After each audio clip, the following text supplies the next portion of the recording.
सभी भाइयों को राम राम। कैसे हो मेरे मित्रों? अच्छे ही हो उस परमपिता परमात्मा की कृपा से।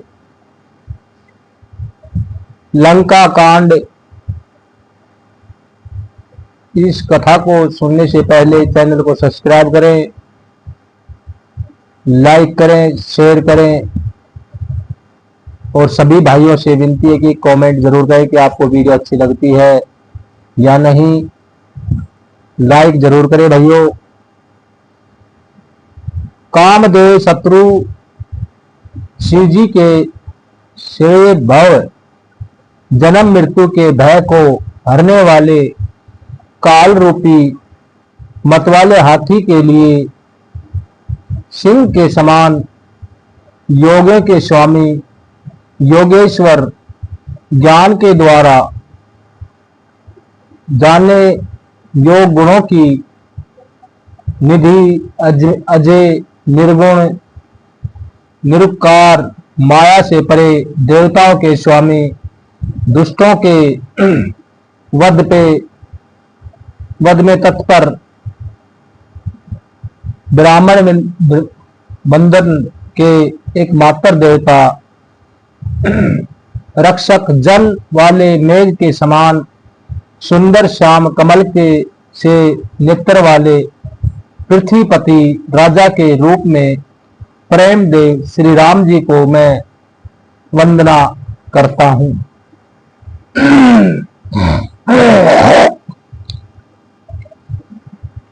शंख और चंद्रमा की श्री कांति के यतन सुंदर शरीर वाले व्याघ्र चरम के वस्त्र वाले काल के समान अथवा काले रंग के भयानक सर्पों का भूषण धारण करने वाले गंगा और चंद्रमा के प्रेमी काशी कपि कलयुग के पाप समूह का नाश करने वाले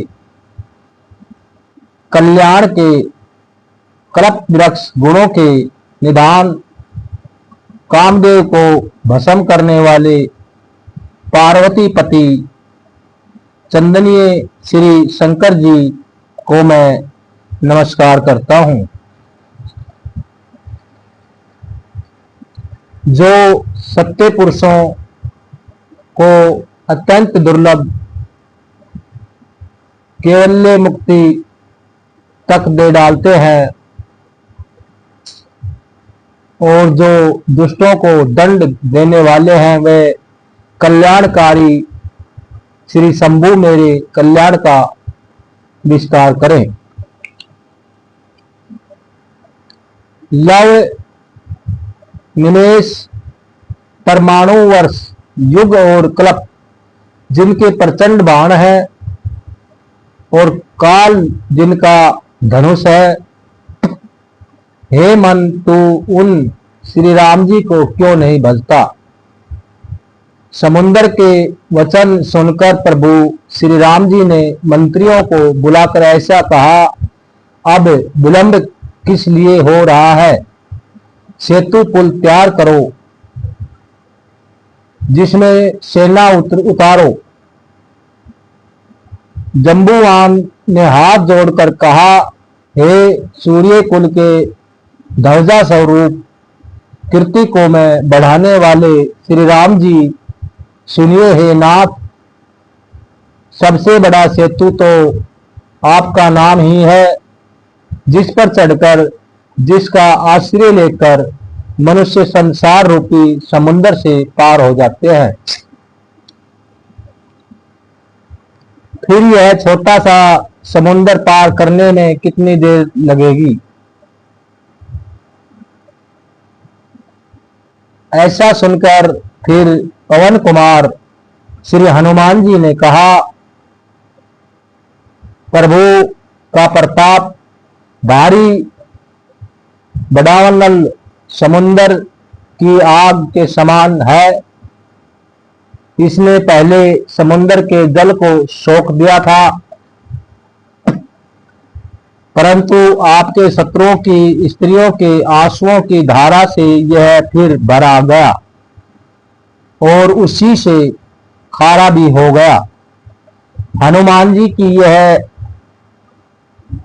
अत्युक्ति अलकाडार पूर्ण युति सुनकर वानर श्री रघुनाथ जी की ओर देखकर हर्षित हो गए। जम्बुआन ने नल नील दोनों भाइयों को बुलाकर उन्हें सारी कथा कह सुनाई और कहा, मैं मन में श्री राम जी के प्रताप को स्मरण करके सेतु तैयार करो। राम प्रताप से कुछ भी परिश्रम नहीं होगा। फिर वानरों के समूह को बुला लिया और कहा, आप सब लोग मेरी कुछ विनती सुनिए। अपने हृदय में श्री राम जी के चरण कमलों को धारण कर लीजिए और भालू और वानर एक खेल कीजिए। विकट वानरों के समूह आप दौड़ जाइए और वृक्षों तथा पर्वतों के समूह को उखाड़ लाइए।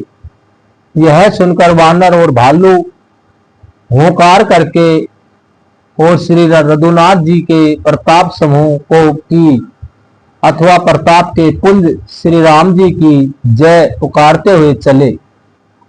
बहुत ऊंचे ऊंचे पर्वत और वृक्षों को खेल की तरह ही उठा लेते हैं और लाकर नल नील को देते हैं। वे अच्छी तरह गढ़कर सुंदर सेतु बनाते हैं।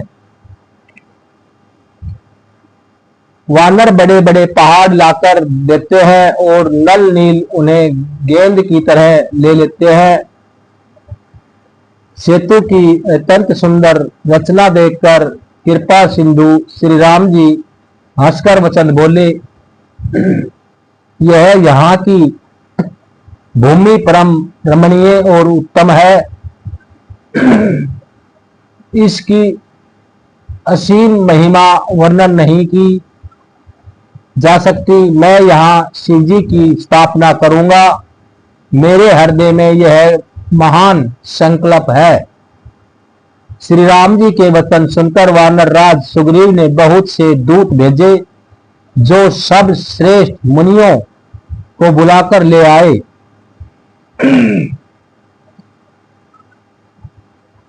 शिवलिंग की स्थापना करके विधि पूर्वक उसका पूजन किया और फिर भगवान बोले, शिव जी के समान मुझको दूसरा कोई प्रिय नहीं है। जो शिव से विद्रोह रखता है और मेरा भगत कहलाता है, वह मनुष्य सपन में भी मुझे नहीं पा सकता। शंकर जी से विमुख होकर विरोध करके जो मेरी भक्ति चाहता है, वह नरकगामी मूर्ख और अल्प बुद्धि है। जिनको शंकर जी प्रिय है, परंतु जो मेरे विद्रोही है और जो शिव के विद्रोही हैं और मेरे दास बनना चाहते हैं, वे मनुष्य कल्प भर घोर नरक में निवास करते हैं। जो मनुष्य मेरे स्थापित किए हुए इन रामेश्वर जी का दर्शन करेंगे, वे शरीर छोड़कर मेरे लोक को जाएंगे और जो गंगा जल लाकर इन पर चढ़ाएगा, वह मनुष्य सहजे मुक्ति पावेगा, अर्थात मेरे साथ एक हो जाएगा। जो छल छोड़कर और निष्काम होकर श्री रामेश्वर जी की सेवा करेगा, उन्हें शंकर जी मेरी भक्ति देंगे और जो मेरे बनाए सेतु का दर्शन करेगा, वह बिना ही परिश्रम संसार रूपी समुद्र से तर जाएगा। श्री राम जी के वचन सबके मन को अच्छे लगे। तदंतर वे श्रेष्ठ मुनि अपने अपने आश्रमों को लौट आए। शिव जी कहते हैं, हे पार्वती, श्री रघुनाथ जी की यह नीति है कि वे शरणागत पर सदा प्रीति करते हैं। चतुर नल और नील ने सेतु बांधा। श्री राम जी की कृपा से उनका यह उज्जवल यश सर्च फैल गया। जो पत्थर आप डूबते हैं और दूसरों को डुबा देते हैं, वे ही जहाज के समान सवे तैरने वाले और दूसरों को पार ले जाने वाले हो गए।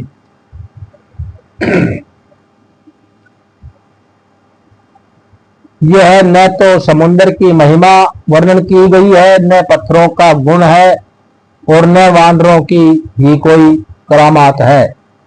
श्री रघुवीर के प्रताप से पत्थर भी समुद्र पर तैर गए। ऐसे श्री राम जी को छोड़कर जो किसी दूसरे स्वामी को जाकर भजते हैं, वे निश्चय ही मंद बुद्धि है। नल नील से सेतु बांधकर उसे बहुत मजबूत बनाया, देखने पर वह कृपा निधान श्री राम ने के मन को बहुत ही अच्छा लगा। सेना चली जिसका कुछ वर्णन नहीं हो सकता। योद्धा वानरों के समुदाय गरज रहे हैं। कृपालु श्री रघुनाथ जी सेतु बंध के तट पर चढ़कर समुद्र का विस्तार देखने लगे। करुणा के मूल प्रभु के दर्शन के लिए सब जल चरों के समूह प्रकट हो गए। जल के ऊपर निकल आए बहुत तरह के मगर, नाग, घड़ियाल, मत्स्य और सर्प थे, जिनके 100 योजन के बहुत बड़े विशाल शरीर थे। कुछ ऐसे भी जंतु थे जो उनको भी खा जाएं। किसी किसी के डर से तो वे भी डर रहे थे। वे सब वेर विरोध भूलकर प्रभु के दर्शन कर रहे हैं, हटाने से भी नहीं हटते। सबके मन हर्षते हैं, सब सुखी हो गए हैं। उनकी आड़ के कारण जल नहीं दिखाई पड़ता। वे सब भगवान का रूप देखकर आनंद और प्रेम में मगन हो गए। श्री रामचंद्र जी की आज्ञा पाकर सेना चली। वानर सेना की विपुलता, अत्यधिक संख्या को कौन कह सकता है। सेतु बंध पर बड़ी भीड़ हो गई। इससे कुछ वानर आकाश मार्ग से उड़ने लगे और दूसरे कितने ही जलचर जीवों पर चढ़ चढ़कर पार जा रहे हैं। कृपालु रघुनाथ जी तथा लक्ष्मण जी दोनों भाई ऐसा कौतुक देखकर हंसते हुए चले। श्री रघुवीर जी सेना सहित समुद्र के पार हो गए। वानरों और उनके सेनापति की भीड़ कहीं नहीं जा सकती।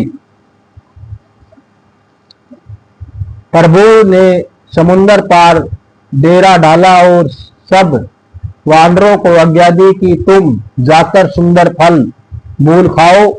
यह सुनते ही रीछ वानर जहां जहां तहां दौड़ पड़े। श्री राम जी के हित सेवा के लिए सब ग्रस्त ऋतु समय की गति को छोड़कर फल उठे।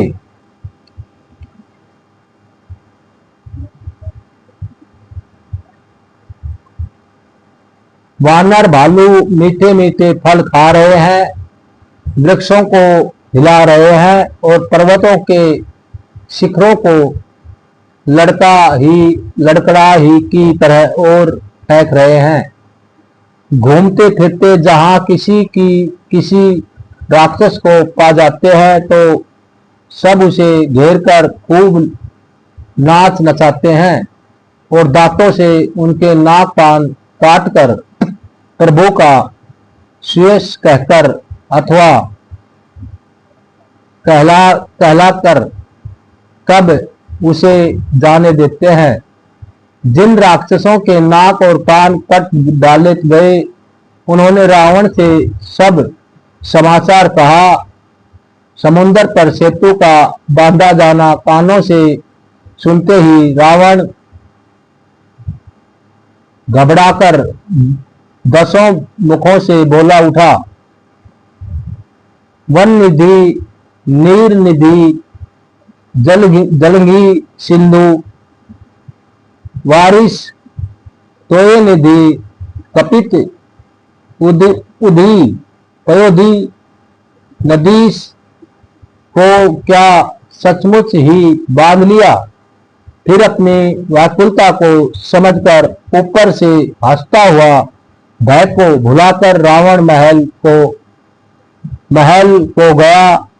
जब मंदोदरी ने सुना कि प्रभु श्री राम जी आ गए हैं और उन्होंने खेल में ही समुद्र को बांध लिया है, तब वह हाथ पकड़कर पति को अपने महल में लाकर परम मनोहर वाणी बोली, चरणों में सिर नवाकर उसे अपना आंचल पसारा और कहा कि हे प्रियतम, क्रोध त्याग कर मेरा वचन सुनिए।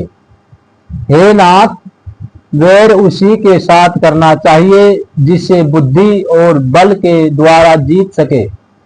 आप, मैं और श्री रघुनाथ जी में निश्चय ही कैसा अंतर है। जैसा जुगनू और सूर्य में, जिन्होंने विष्णु रूप से अत्यंत बलवान मधु और केतव दैत्य मारे और वराह और नरसिंह रूप से महान सूर्यवीर दिति के पुत्र हिरण्याकश्यप का संहार किया।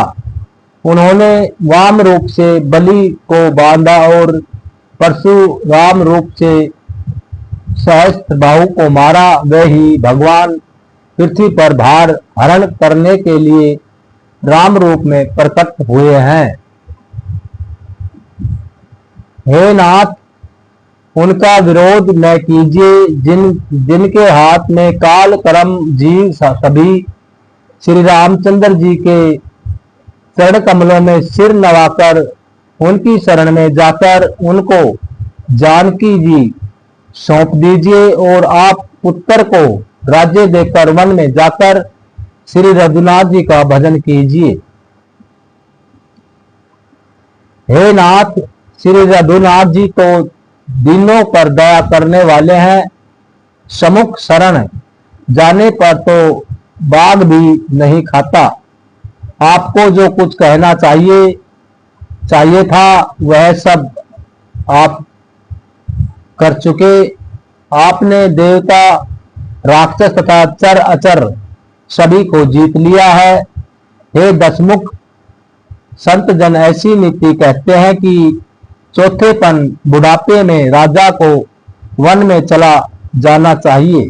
हे स्वामी, वहां वन में आप उनका भजन कीजिए जो सृष्टि के रचने वाले, पालने वाले और संहार करने वाले हैं।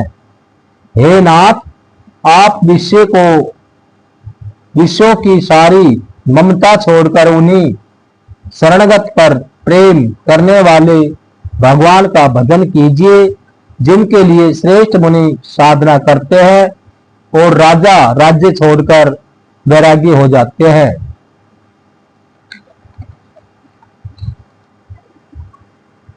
वही कौशल्याधीश श्री रघुनाथ जी आप पर दया करने आए हैं। हे प्रियतम, यदि आप मेरी सीख मान लेंगे तो आपका यतन पवित्र और सुंदर यश तीनों लोकों में फैल जाएगा। ऐसा कहकर नेत्रों में करुणा का जल भरकर और पति के चरण पकड़कर कांपते हुए शरीर से मंदोदरी ने कहा, हे नाथ, श्री रघुनाथ जी का भजन कीजिए जिससे मेरा सुहाग अचल हो जाए। तब रावण ने मंदोदरी को उठाया और वह दृश्य उसे अपनी प्रभुता कहने लगा। हे प्रिय, सुन, तूने व्यर्थ ही भय मान रखा है। बता तो जगत में मेरे समान योद्धा कौन है? करुण कुबेर, पवन, यमराज आदि सभी दिग्पालों को तथा काल को भी मैंने अपनी भुजाओं के बल से जीत रखा है। देवता, दानव और मनुष्य सभी मेरे वश में है। फिर तुझको यह भय किस कारण उत्पन्न हो गया? मंदोदरी ने उसे बहुत तरह से समझा कर कहा, किंतु रावण ने उसकी एक भी बात न मानी सुनी और वह फिर सभा में जाकर बैठ गया। मंदोदरी ने हृदय में ऐसा जान लिया कि काल के वश होने से पति को अभिमान हो गया है। सभा में आकर उसने मंत्रियों से पूछा कि शत्रु के साथ किस प्रकार से युद्ध करना होगा। मंत्री कहने लगे कि हे राक्षसों के नाथ, हे प्रभु सुनिए, आप बार बार क्या पूछते हैं? कहिए तो ऐसा कौन सा बड़ा भय है जिसका विचार किया जाए? भय की बात ही क्या है?